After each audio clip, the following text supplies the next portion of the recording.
On April 6, 2025, Germany marked 80 years since the liberation of the Buchenwald concentration camp. A place where over 56,000 lives were lost to unimaginable cruelty. In the city of Weimar, survivors, relatives, and political leaders gathered at the memorial site to lay wreaths, flowers, and white roses, symbols of remembrance and resistance. Among them stood Naftali First, a 92-year-old survivor who was just 12 when he lay dying in Buchenwald after the death march. Today, he carries the memories of 270,000 prisoners, and honors those who never left. Jens Christian Wagner, director of the Buchenwald and Mittelbadura Memorials Foundation, delivered a powerful speech. He warned that liberal democracies and human rights are once again under threat, not only from the outside, but also from within. Referencing the rise of the far-right AfD party in Germany, Wagner spoke with urgency. This 80th anniversary may be the last to host living survivors. Their voices are fading, but their message must endure. The ceremony was not without controversy. A speaker's invitation was reportedly withdrawn under pressure, highlighting the very political tensions Wagner addressed. Still, the message was clear. Remember. Reflect. Resist. As the last survivors of the Holocaust speak, the world must listen. Their stories are not just history, they are a warning.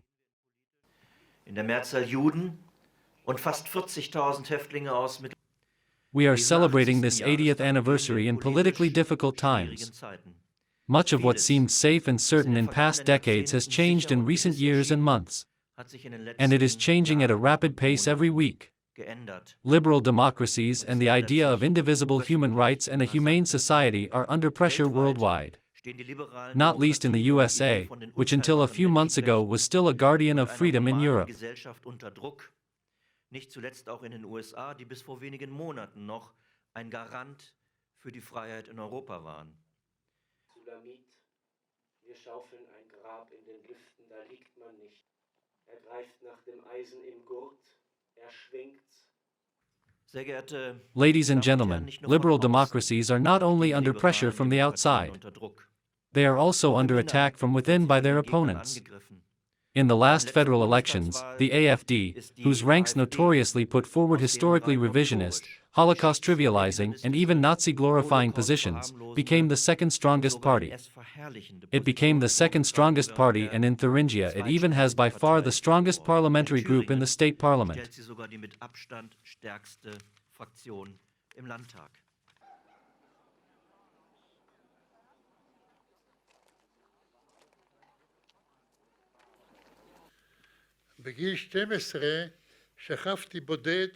At the age of 12 I lay alone, dying in Buchenwald after the death march. Today, at the age of 92, I represent 270,000 prisoners of Buchenwald, the dead and the living. After 80 years I carry in my soul the awareness of the murder of 56,000 prisoners and their cruel deaths by forced labor, starvation, hanging on gallows with their hands tied behind their backs, by being impaled on hooks in the crematorium's torture cellar or by a shot in the neck in the so-called doctor's room.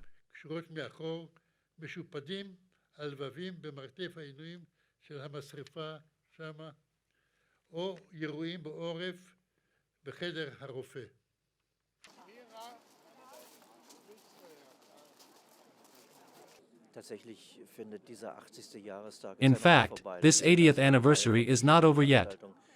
This is a very long series of different events taking place under difficult political conditions. We have a worldwide shift to the right.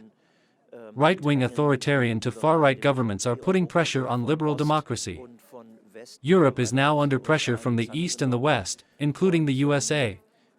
And these are difficult conditions. And then we are also facing the end of our witnessing. This 80th anniversary will almost certainly be the last round anniversary on which survivors of the camps are still here. And that is sad, of course, because these are people with whom we have made friends. And we know we will have to say goodbye to them. It was extremely unpleasant that pressure was exerted on the memorial and also on the Free State of Thuringia to withdraw our speaker. Mr. Bohm would certainly have given a speech as good as Mrs. Weisband's, one that would have been thought-provoking, perhaps even stirring, and that would have given us values, namely what it means to stand up for universal human rights and for humanism.